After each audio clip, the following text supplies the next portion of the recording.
hatta nastati an najatamiha fi hasal makanil mubarak. Oke, pada kesempatan kali ini izinkan saya untuk menyampaikan sedikit ceramah singkat yang berjudul Kemenangan yang Hakiki. Ma'asyiral muslimin rahmani wa rahimakumullah. Setiap manusia pasti mengharapkan kebahagiaan dalam hidupnya. Setiap manusia pasti menginginkan keberhasilan dalam hidupnya. Bagi orang yang tidak memiliki harta, maka yang dikatakan kebahagiaan dan keberhasilan adalah ketika ia mendapatkan harta. Bagi orang yang sedang sakit, maka kebahagiaan yang diimpikan adalah ketika Allah Subhanahu wa taala menyembuhkannya dari penyakitnya.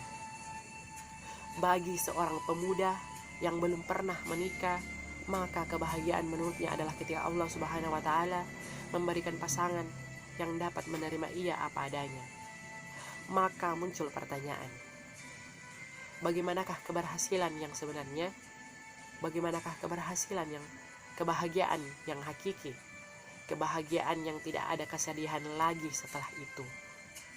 Allah Subhanahu wa taala telah menjelaskan tentang kebahagiaan yang hakiki, tentang kebahagiaan yang sebenar-benarnya dalam firman-Nya. A'udzubillahi minasyaitonirrajim. Bismillahirrahmanirrahim. Kullun nafsin sa'iqatul maut wa innama tuwaffawna ujurakum yaumal qiyamati faman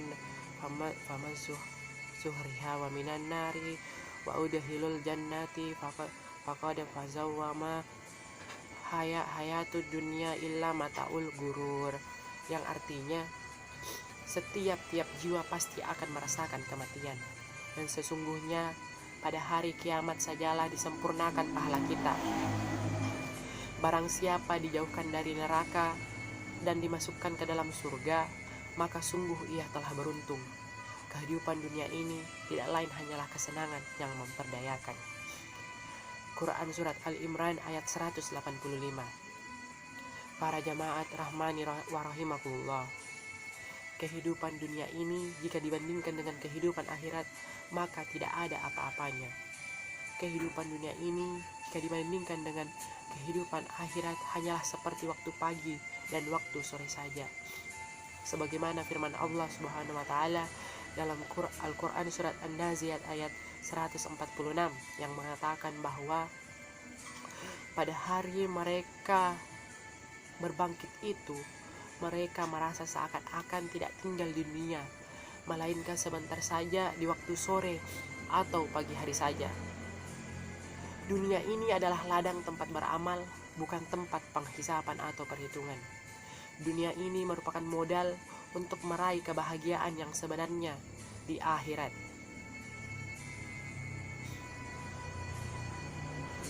Abu Bakar As-Siddiq beserta Ali bin Abi Thalib berkata, sungguh dunia telah beranjak pergi dan akhirat akan datang.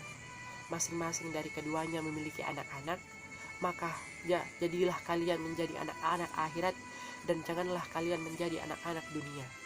Karena sesungguhnya hari ini adalah kesempatan untuk beramal dan tidak ada perhitungan, dan kesempatan di akhirat adalah tempat perhitungan dan tidak dapat untuk beramal lagi.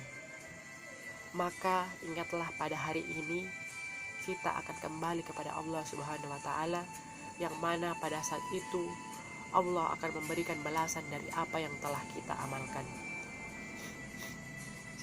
selama di dunia ini, dan tidak ada seorang pun dari kita yang akan dizolimi.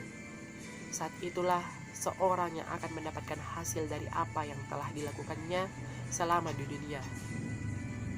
Apakah ia akan meraih kebahagiaan ataukah kesedihan? Nauzubillah min dzalik. Allah Subhanahu wa taala berfirman dalam surat Al-Baqarah ayat 281 yang berkata, dan takutlah kalian pada hari yang kalian semua akan dikembalikan kepada Allah. Kemudian masing-masing dari kalian akan diberikan balasan yang sempurna terhadap apa yang telah dikerjakannya ketika di dunia, dan merasa sedikit pun tidak akan dizolimi. Persiapkanlah bekal untuk berjumpa dengan Allah Subhanahu wa taala di hari tersebut. dengan bersegera beranjak melakukan amal-amal soleh.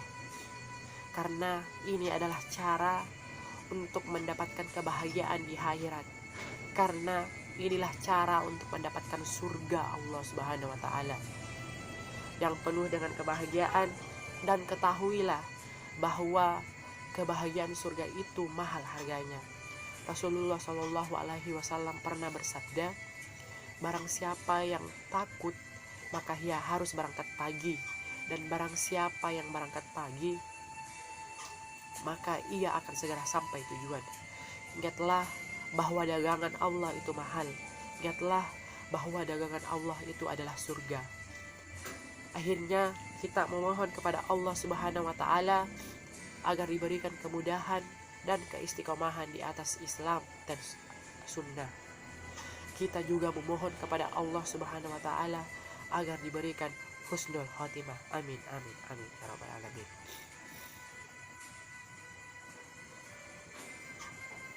Salawat dan salam semoga tercurahkan kepada Nabi Muhammad SAW, kepada keluarganya dan kepada para sahabatnya.